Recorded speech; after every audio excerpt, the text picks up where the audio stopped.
Hey everyone, welcome to Waking to Glory. I'm Jeanette Ross, and today I want to encourage you in a characteristic of God, your Father. He loves you, and He is so committed to you that He will give you the faith boost and the encouragement you need in just the moment you're needing it.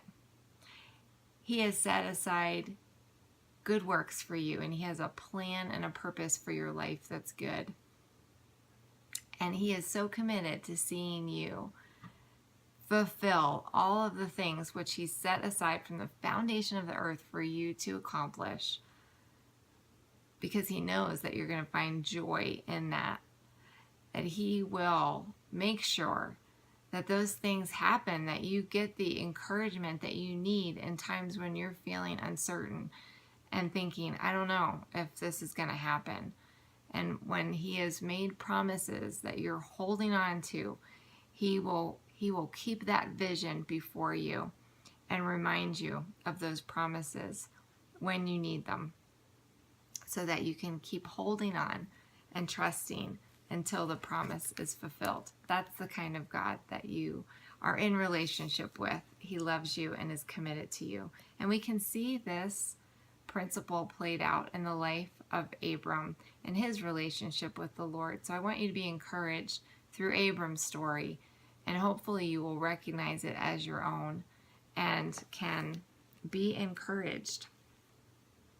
So in in Genesis 14, we read this story where Abraham and his relative Lot have kind of separated ways, and all of these kings around the area start fighting, and through one of the battles of this war, Lot winds up getting scooped up and all of his goods and his family, and taken by the king of Sodom into slavery, or he's just Lot becomes part of this guy's booty, if you will, for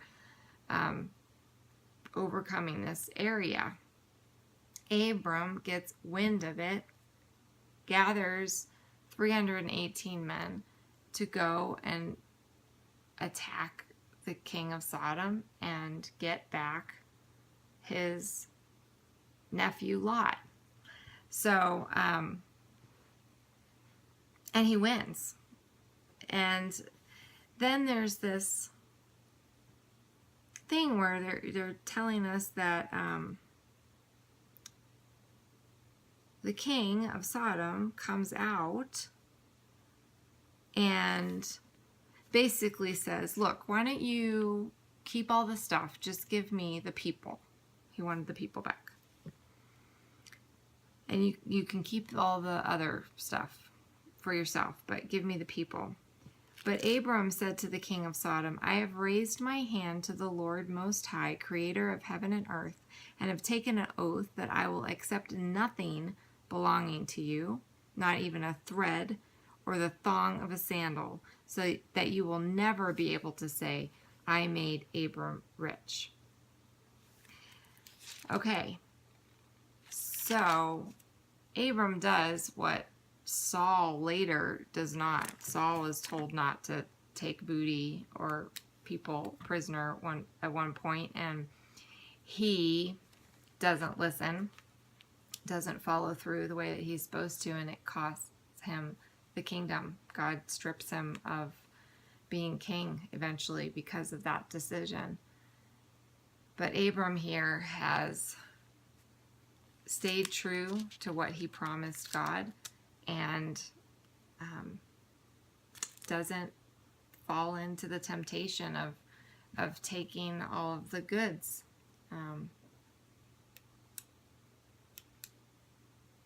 From this king. So God comes to Abram in a vision and says, do not be afraid, Abram. I am your shield, your very great reward. So it must have been somewhat hard to make the decision to not take all of that wealth. Can you imagine? Be like I don't know, someone writing a check for $1 million and God saying, telling you ahead of time, do not take money from this person. And you made the promise, but you had no idea that they were going to offer you $1 million. And then there it is, staring you in the face. And all you have to do is pick up the check, There'd be like a moment of like, okay, God, I'm going to trust you, And so maybe Abram felt a little bit like that. I mean, he had a lot of wealth, but, here was more that he could have. And God is saying, I'm going to take care of you. I am your reward. Trust me. And we know from reading further that Abram always is wealthy and does well, and God takes care of him and is his reward. But he must have needed encouragement in that moment, but there's more to it. Listen to what continues to happen. Abram says, "O sovereign Lord," like he must be thinking, okay, you are my reward. And it reminds him, hey, God, you made a promise to me that I've been waiting a long time to see fulfilled, and I still haven't. And so he's bringing it up, and he's saying, O sovereign Lord, what can you give me since I remain childless? And the one who will inherit my estate is some other person that's a relative of him, not his son. And Abram said, you have given me no children, so a servant in my household will be my heir. Then the word of the Lord came to him. So he's just passed, a test, really, and he's feeling a little like, oh, that was hard. And God's giving him the encouragement, and he's reminding him, I'm your reward, which then makes Abram think, all of this wealth is great, but if I don't have anyone to pass it on to, what is the point? You promised me children, because earlier God had taken Abram out and told him to look to the north, to the south, to the east, and to the west, and promised him this promised land of Canaan, and said, I will make your offspring like the dust of the earth, so that if anyone could count the dust, then your offspring could be counted.